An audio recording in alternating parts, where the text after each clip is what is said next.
Hello friends, मैं सुमित यादव। आप देख रहे हैं जनता जानना चाहती है सबसे तेज न्यूज पर। क्या बनाने आए थे, क्या बना बैठे, क्या बनाने आए थे, क्या बना बैठे, कहीं मंदिर बना बैठे तो कहीं मस्जिद बना बैठे।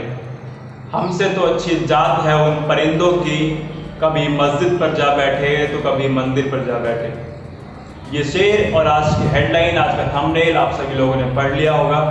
वहाँ पर एक सवाल है कि धर्म के नाम पर क्या क्या। और आज ये सवाल इसलिए क्योंकि पिछले कुछ दिनों में, पिछले कुछ समय में कुछ ऐसी घटनाएं हुई, कुछ ऐसी बातें हुई जिसके बाद देश का भविष्य, देश की वो अखंडता, देश की वो एकता खतरे में दिखाई देती है। तो इसी के इर्द गिर्द आज की इस वीडियो में बात करेंगे। तो इस वीडियो को पूरा देखें और अगर आपने अभी तक चैनल सब्सक्राइब नहीं किया है तो सब्सक्राइब करें चैनल को और प्रेस करें बेल आइकन सभी लेटेस्ट अपडेट्स के लिए। तो मैं शुरुआत करूंगा बेंगलोर से। बेंगलोर में जो घटना हुई आप सभी लोग परिचित हैं, सोशल मीडिया पर वायरल भी हुई। और उसके बाद मैं बात करूंगा कि हमारे देश की राजनीति किस तरफ रुख कर रही है। तो बेंगलोर में जो हुआ वो आप सभी लोगों ने देखा, सोशल मीडिया पर तस्वीरें वायरल हुई, सभी ने देखी, सबने देखा कि किस तरीके से वहां पर लोगों ने उत्पात मचाया, सड़कों पर आए, पुलिस स्टेशन पर हमला किया, विधायक के घर पर हमला किया, गाड़ियां तोड़ी, गाड़ियों को नुकसान पहुंचाया, गाड़ियां जलाई, इस तरह की हरकत करी जो बिल्कुल दंगाइयों वाली हरकत थी। और ये किया किस लिए? ये किया सिर्फ और सिर्फ एक फेसबुक पोस्ट की वजह से। बेंगलोर के विधायक जो कि कांग्रेस के हैं, उनके भतीजे नवीन ने एक फेसबुक पर पोस्ट करी जिसमें उन्होंने मोहम्मद पैगंबर का अपमान किया, जिसके बाद भीड़ इतनी एग्रेसिव हो गई, इतनी उग्र हो गई कि उस भीड़ ने इस तरह की हरकत करी, पुलिस स्टेशन पर हमला किया, विधायक के घर पर हमला किया, गाड़ियां जलाई, गाड़ियों को नुकसान पहुंचाया। और इस घटना में 60 पुलिस वाले जख्मी हुए और जब पुलिस ने जवाबी कार्रवाई करी तो 3 लोग मारे गए। और इस तरह की घटना का एक कारण फेसबुक पोस्ट। इसके बाद सवाल उठता है कि क्या सिर्फ एक फेसबुक पोस्ट ही काफी है इस तरीके की घटना के लिए? इतना लड़ने मरने के लिए सिर्फ एक फेसबुक पोस्ट काफी है? हालांकि उस तरफ से कहा जा रहा है कि उन्होंने पुलिस में कंप्लेंट करी थी, लेकिन पुलिस ने कार्रवाई करने में देरी की, पुलिस ने कोई एक्शन लेने में देरी करी, पुलिस ने नवीन को गिरफ्तार करने में देरी करी, जिसके बाद वहां पे भीड़ इतनी एग्रेसिव हुई, इतनी उग्र हुई कि उसने इस तरीके की हरकत करी। लेकिन मैं फिर भी कहूंगा कि अगर पुलिस ने कार्रवाई करने में देरी करी तो उसके और भी तरीके हैं, और भी कई ऑप्शंस है। आप ऊपर के अधिकारियों से बात कर सकते हैं, लेकिन जो तरीका आप लोगों ने अपनाया वो किसी भी कीमत पर मान्य नहीं है, किसी भी कीमत पर उसे स्वीकार नहीं करा जा सकता। और मुझे हैरानी होती है देखकर कि इस तरह की घटना होने के बाद कुछ लोग इसकी जस्टिफिकेशन देने की कोशिश कर रहे हैं। Social democratic party of India, Bangalore की लोकल पार्टी है एसडीपीआई, उसके लीडर, उसके नेता इलियास मोहम्मद थुम्बे ने एक स्टेटमेंट दी है। उन्होंने कहा है कि विधायक के भतीजे नवीन ने फेसबुक पर आपत्तिजनक पोस्ट करी जिसमें उन्होंने मोहम्मद पैगंबर का अपमान किया, और जिसके बाद वहां के लोकल लोग पुलिस में कंप्लेन करने गए, लेकिन पुलिस ने उस पर कोई कार्रवाई नहीं की, जिसके बाद भीड़ एग्रेसिव हुई और भीड़ ने ये एक्शन लिया, भीड़ ने ये हरकत करी। इसका मतलब है कि आप एक जस्टिफिकेशन देने की कोशिश कर रहे हैं कि अगर पुलिस ने कार्रवाई की होती समय पर तो ये नहीं होता। लेकिन मैं फिर भी कहूंगा कि पुलिस ने देरी करी तो आप ऊपर के अधिकारियों से बात कर सकते थे, लेकिन जो हरकत आप लोगों ने करी है वो आपको जेल में पहुंचाने के लिए, आपको सजा दिलाने के लिए काफी है। और उसके बाद एसडीपीआई के एक और नेता मोहम्मद शरीफ ने भी एक स्टेटमेंट दिया है। उसमें उन्होंने कहा है कि अगर पुलिस ने समय पर कार्रवाई की होती तो ये नतीजा नहीं होता, तो ये घटना नहीं हुई होती। आप लोग किस बात का जस्टिफिकेशन देने की कोशिश कर रहे हैं?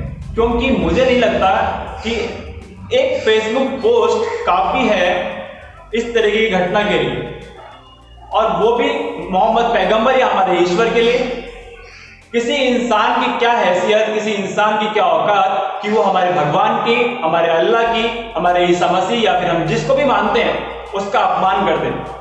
क्या हमारा खुदा, हमारा ईश्वर हमारी मदद का मोहताज हो गया है कि अगर किसी ने उसका अपमान किया तो हम उसका बदला लेने निकल पड़ेंगे, हम उनके अपमान का बदला लेने निकल पड़ेंगे। इसके बारे में बस मैं एक ही कहूंगा, एक ही लाइन में, कि सख्त से सख्त कार्रवाई होनी चाहिए और दोनों तरफ से होनी चाहिए। नवीन पर भी, अगर नवीन ने ऐसी कोई पोस्ट डाली है, हालांकि बाद में ये कहा गया कि नवीन ने पोस्ट बाद में डिलीट कर दी, तो उसकी भी जांच होनी चाहिए और इनकी भी जांच होनी चाहिए कि इस भीड़ को उकसाने वाले लोग कौन हैं, इनके पीछे, इस भीड़ को उकसाने के पीछे किसका हाथ है। क्योंकि एकदम से ऐसे कैसे हो सकता है, ये कौन लोग थे एकदम से 100-200 लोग एक साथ आकर इस तरीके से उत्पात मचा के चले जाएं। तो इस भीड़ को उकसाने के पीछे किसका हाथ है और फेसबुक पोस्ट में क्या था, वो डिलीट हुई तो उसमें क्या था, सभी बातों पर जांच होनी चाहिए। मैं आगे बढ़ता हूं और बढ़ता हूं इस तरफ कि देश की राजनीति किस तरफ रुख हो रही है। देश की राजनीति उत्तर प्रदेश पर बहुत ज्यादा निर्भर करती है और उत्तर प्रदेश में क्या हो रहा है वो आप में से बहुत सारे लोग जानते होंगे, मैं बता देता हूं। अब अखिलेश और मायावती ने बीजेपी के राम से लड़ने के लिए परशुराम को मैदान में उतारा है। बीजेपी जहां राम की राजनीति इतने वर्षों से, इतने सालों से करती आ रही है, तो उसके बाद अब अखिलेश यादव ने कहा है कि हम हर जिले में परशुराम की मूर्ति बनवाएंगे और लखनऊ में एक मूर्ति बनवाएंगे 108 फीट की। उसके बाद मायावती ने भी कहा कि परशुराम की मूर्ति हम बनवाएंगे। अगर अखिलेश यादव को बनवानी होती तो अपने कार्यकाल में बनवा देते, परशुराम की मूर्ति हम बनवाएंगे। तो इस तरीके की बातें, इस तरीके की राजनीति शुरू हो गई है यूपी में, राम वर्सेस परशुराम वाली राजनीति, कि बीजेपी के राम से लड़ने के लिए अब अखिलेश यादव और मायावती ने परशुराम को मैदान में उतारा है, परशुराम को रणभूमि में उतारा है। मेरा सवाल सिर्फ इतना सा है कि क्या अपोजिशन के पास, क्या विपक्ष के पास वो सभी मुद्दे खत्म हो गए?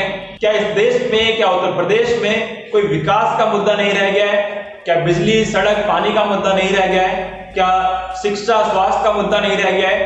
क्या सिर्फ राम और परशुराम की बात होगी अब उत्तर प्रदेश में कि बीजेपी राम की राजनीति कर रही है तो हम परशुराम की राजनीति करेंगे?